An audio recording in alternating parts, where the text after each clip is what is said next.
पूरी जनता ने जिस प्रकार से शांतिपूर्ण ढंग से श्रवण करने का अवसर प्रदान हुआ, उसके लिए जनता को भी आभार प्रकट करता हूं। सावन के पवित्र महीने में हम सबको कथा का रसपान करने का पूरे भिलाई वासी छत्तीसगढ़ वासियों को मिला है।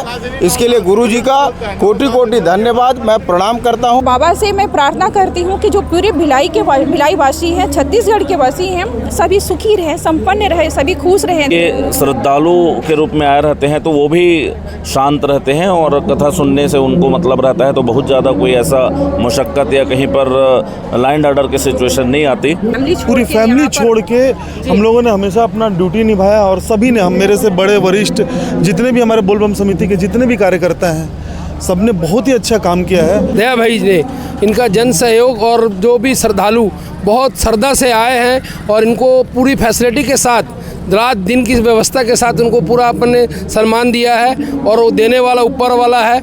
जिस तरह से महाशिव पुराण सुनने के लिए पूरा भिलाई उमड़ा, साथ में पूरे छत्तीसगढ़ के लोग उमड़े यहाँ पर। वहीं पर नगर निगम के महापौर जी, भिलाई नगर निगम के महापौर जी नीरज पॉल जी हमारे साथ शामिल हुए हैं।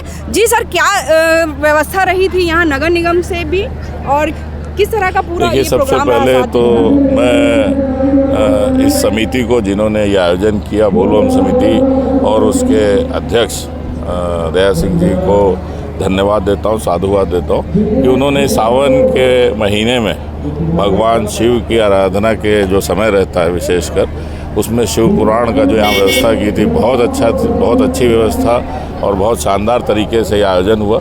और इसमें निश्चित रूप से जिला प्रशासन का, भिलाई इस्पात संयंत्र प्रशासन का और हम लोगों को भी नगर निगम के तरफ से हमको भी छोटा जो सहयोग करने के लिए यहाँ अवसर मिला, उसके लिए हम सब ने प्रयास किया है। हम पूरे नगर निगम की पूरी टीम, पूरा प्रशासन, चाहे वो सफाई का मामला हो या पानी का मामला हो, हमारे पूरे पार्षद सब लोग पूरी तरह से मुस्तैद थे। लगातार सब ने अपने स्तर पर जो भी इस कार्यक्रम के लिए व्यवस्था बनाने के लिए किया जा सकता था, हम सब ने किया। जी, साथ ही बीजेपी के भिलाई के अध्यक्ष महोदय हैं। जी सर, बताएंगे क्या कुछ रहा पूरे 7 दिन में और किस तरह से आपका सहयोग रहा यहाँ? सबसे बहुत बड़ी खुशी की बात है, भिलाई की सौभाग्य है, हम सबके सौभाग्य है कि प्रदीप मिश्रा महाराज का जो ये कथा सुनने का अवसर प्रदान हुआ, हम सब के लिए बहुत ही सुअवसर था।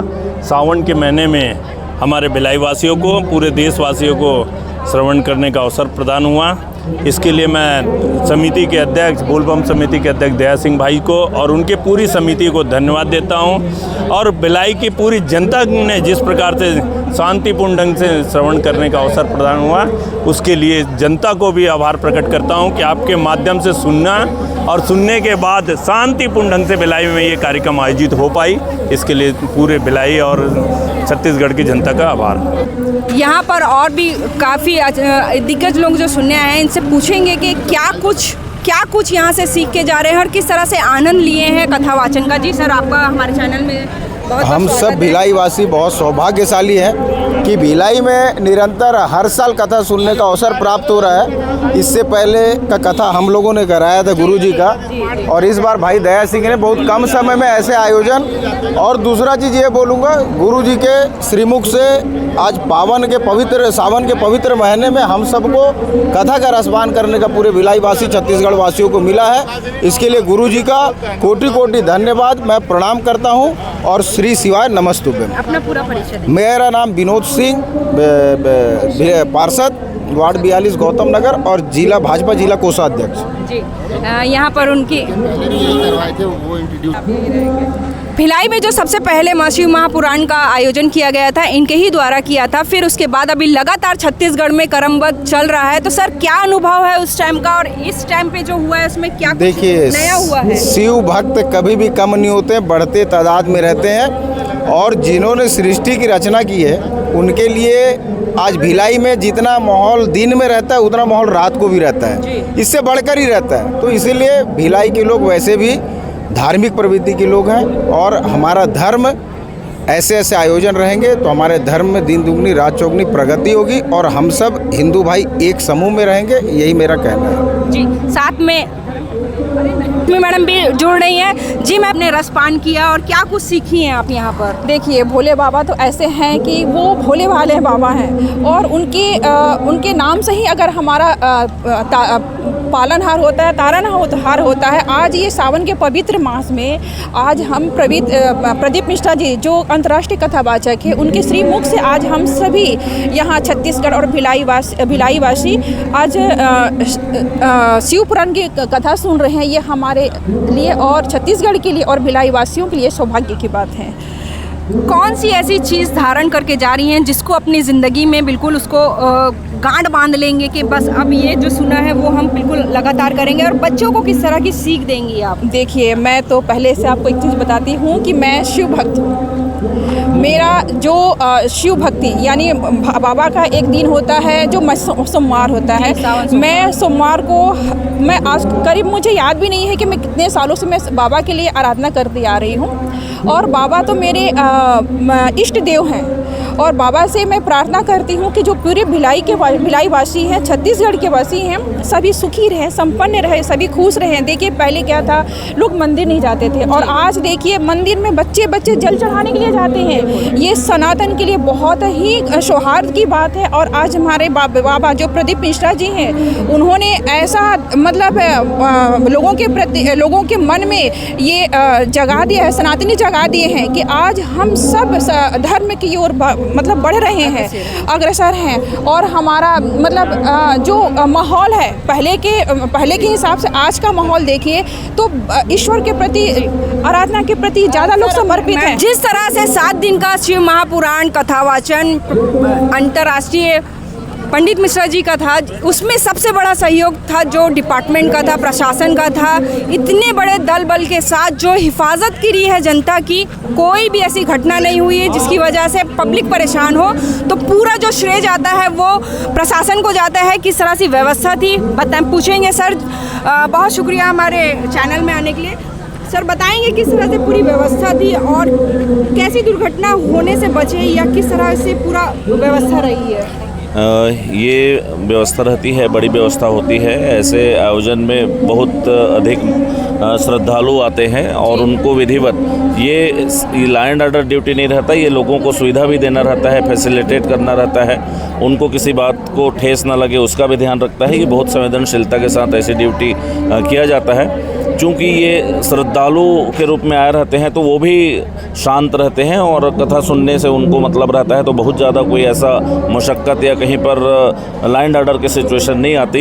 ये बहुत अच्छी ड्यूटी सभी पुलिस वालों ने और प्रशासन ने और यहाँ की जनता ने मिल करके ये कथा का आयोजन को सफल बनाया है। 24 घंटे की ड्यूटी रही है, जिस तरह से रात में भी पूरी पब्लिक रुकती थी यहाँ पर, उनकी भी हिफाजत आपकी जिम्मेदारी थी। किस तरह का पूरा अनुभव रहा? निश्चित रूप से 20 से 25 हज़ार लोग रात में यहाँ रुकते थे, उनके भी सुरक्षा का ध्यान रखना पड़ता था।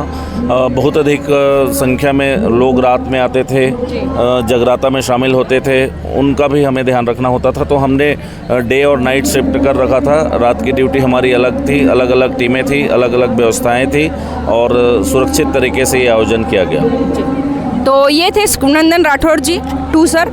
जिस तरह से पूरा प्रशासन मिल के जो काम किए हैं वाकई में बहुत सराहनीय है, क्योंकि इनके बगैर कोई भी प्रोग्राम अधूरा है। क्योंकि हिफाजत बहुत बड़ी चीज़ होती, बड़ी जिम्मेदारी होती है और उस जिम्मेदारी को इन्होंने पूरे 7 दिन बहुत निष्ठा के साथ निभाया है। वाकई में सल्यूट है पुलिस वालों को। साथ में कमेटी के सारे सदस्य हैं हमारे, उनसे भी बातचीत करेंगे। जी सर बताएंगे 7 दिन का पूरा प्रोग्राम कैसा रहा और जो बोल बम समिति है वो हमेशा चर्चित में रहती है, तो उसके बारे में भी बताएंगे। जिस तरह से भैया ने भी बोल समिति, सर थोड़ा सा साइड करेंगे, खुद गले में ही पहने हुए हैं, मतलब इतना प्रेम है कि गले में भी। सर थोड़ा सा इसको साइड करके दिखाएंगे दर्शकों को। देखिए, एक बप्पी लहरी थे और दूसरे ये हैं। एक बप्पी लहरी थे जो हमेशा गोल्ड धारण करे रहते थे और ये हैं तो जी बाबा का है, देखेंगे वाकई में। तो सर बताएंगे किस तरह से पूरा आयोजन, थोड़ा सा कॉमेडी भी होना बहुत ज़रूरी है। सबसे पहले तो श्री शिवाय नमस्तुभ्यम। ये सावन के पहले महीने में पहले सोमवार से जो कथा स्टार्ट हुई, ये सबसे बड़ी बात है कि कभी सावन में भिलाई में कथा नहीं हुआ जी था। बिल्कुल, कभी पहली बार ये देखने को मिला है। तो ये तो मैं सीधा सीधा हम सब के आदरणीय दया भैया को बोलूँगा, और उन्होंने इस बार ये भी कहा है कि ये हर सावन में कथा होगा, मतलब ये भी एक बहुत बड़ी बात है। जी। और गुरुजी ने भी हामी भरी है कि हर सावन में कथा होगा।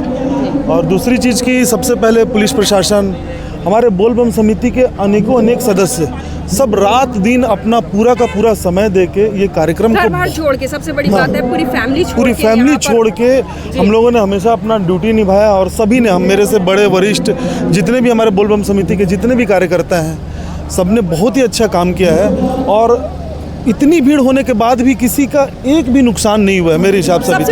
सबसे बड़ी चीज़ कोई भी ऐसा घटना नहीं हुई है। नहीं तो देखा जाएगा तो हाथरस वाला अगर सामने अगर मुद्दा लें तो हाथरस वाला जो काम हुआ था, बहुत भी भगदड़, और पब्लिक देखेंगे तो हज़ारों लाखों की तादाद में है। और सबसे मेन बात बोलबम समिति की क्या रहती है?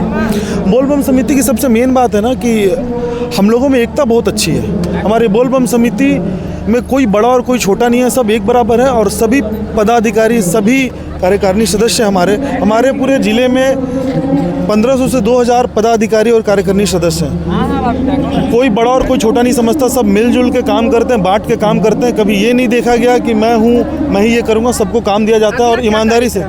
अगला कार्यक्रम भैया का जो आदेश हो उसके हिसाब से हम लोग फिर से भिड़ जाएंगे। और अभी तो सावन चल ही रहा है, तो हमारा सावन में हर बार, अभी अगले बार फिर सोमवार को राजराजेश्वरी मंदिर में जो होता है फिर से चालू हो जाएगा। आज के बाद हम लोग शिवमय रहेंगे। मैं प्रकाश सिंह, बोलबम कार्य समिति, बोलबम सेवा समिति का मैं प्रदेश उपाध्यक्ष प्रकाश जी। साथ में राणे भैया छोटा से यहाँ पर सदस्य से कंटिन्यू बात करेंगे। जी राणे भैया बताएंगे किस तरह का पूरा 7 दिन का आयोजन रहा और आपका अनुभव कैसे है, क्योंकि आप सिख भाई हैं, तो बहुत बड़ी चीज़ है कि सिख भाई यानी सर्वधर्म यहाँ पर मौजूद थे। हाँ जी, ये सर्वधर्म वाला ही काम है, इसमें कोई जात पात वाला कोई चीज़ नहीं है। इसमें हर धर्म के लोगों ने बढ़ चढ़कर हिस्सा लिया है। और ये शिव पुराण कथा जो प्रदीप मिश्रा जी द्वारा मैंने यहाँ कराई गई है दया भाई ने, इनका जन सहयोग और जो भी श्रद्धालु बहुत श्रद्धा से आए हैं और इनको पूरी फैसिलिटी के साथ रात दिन की व्यवस्था के साथ उनको पूरा अपने सम्मान दिया है। और वो देने वाला ऊपर वाला है। हम लोगों ने जो भी अपने कार्यकर्ता, जो बोलबम समिति के हमारे जितने भी सदस्य हैं, उनकी तरफ से सावन के माह में सब श्रद्धालुओं को बोलबम। तो यहाँ पर जो है ना ही जात पात कोई नहीं देखा जाता है, हर सर्वधर्म को लेके दया सिंह अपने कार्यक्रमों को आयोजित करते हैं और जिस तरह से अपने पूरे भाइयों को लेके चलते हैं, बड़ी सराहनीय वाली बात है। तो 7 दिन का जो पूरा लाइन जो बनी हुई थी, आज आखिरी है, आज विदाई है सब चीज़ों की। कहीं ना कहीं आंखों में नमी दिख रही है कि आज आखिरी है, आज ये पंडाल सूना हो जाएगा और फिर अगले साल फिर से वही रौनक दिखेगी। लेकिन ये जो 7 दिन थे वो ऐसे गुजरे जैसे पता ही नहीं चले और अब ये पंडाल सूना हो जाएगा। सबकी आंखों में थोड़ी नमी है और कहीं ना कहीं आपको कैसा लग रहा है? जैसे 7 दिन ऐसा लग रहा था जैसे त्यौहार मन रहा हो और आज आखिरी दिन है, आज आखिरी विदाई है। इस बारे में क्या कहना चाहेंगे? सही बात है। हम लोग मतलब आप देख लो, पूरे छत्तीसगढ़ से लखनऊ की कथा जब कैंसिल हुई तो लखनऊ से लोग यहाँ पे डायरेक्ट आ गए। ठीक है, उसके बाद 3 दिन पहले कथा से 3 दिन पहले लोग छत्तीसगढ़ को लेके चल रहे थे, यहाँ छत्तीसगढ़ ऑल इंडिया हो गया, मतलब ऑल इंडिया, सही में ऑल इंडिया हो गया। और पूरे छत्तीसगढ़ से गांव से एक लोग, ये बारिश में इस मौसम में भी लोग बाहर बैठ के कथा सुन रहे हैं। मतलब महादेव की शक्ति में जो भक्ति है ना, वो कहीं नहीं है। ये बात बिल्कुल सही बात है। और सच में आंखों में थोड़ा सा नमी तो रहेगी, क्योंकि 7 दिन हम लोग ना आराम से एकदम मिल के परिवार जैसा रह के सभी को देखना, संभालना, सब कुछ करना कर रहे थे। लेकिन कोई बात नहीं, भैया ने कहा है कि हर साल हर सावन में कथा होगी, तो भैया का आदेश जो है उसमें करना है। बिल्कुल आंखों में नमी है कि आज आखिरी दिन है और आखिरी दिन के बाद अब जो है ये पंडाल सूना हो जाएगा। लेकिन जो छाप लोगों के मन में है या जो विचार प्रदीप मिश्रा जी के द्वारा जो बताई हुई बातें हैं, उनको जो धारण करके लोग जा रहे हैं, वो बहुत बड़ी बात है कि अपने ज़िंदगी में वो गांठ बांध कर आगे निकलेंगे। और जिस तरह से यंग बच्चे जो हैं, जो पूजा पाठ नहीं जानते थे, पश्चिमी वेशभूषा को अपनाने वाले बच्चे आज बिल्कुल सनातनी हो गए हैं, ये बहुत बड़ी बात है। और ये सबसे अच्छी चीज़ रही कि बोलबम समिति के द्वारा जो ये कार्यक्रम रहा, उसमें बच्चों में बहुत अच्छा चेंजेस मिला। तो बने रहिए सैफिया कुरैशी के साथ भिलाई दुर्ग टाइम में। नमस्कार।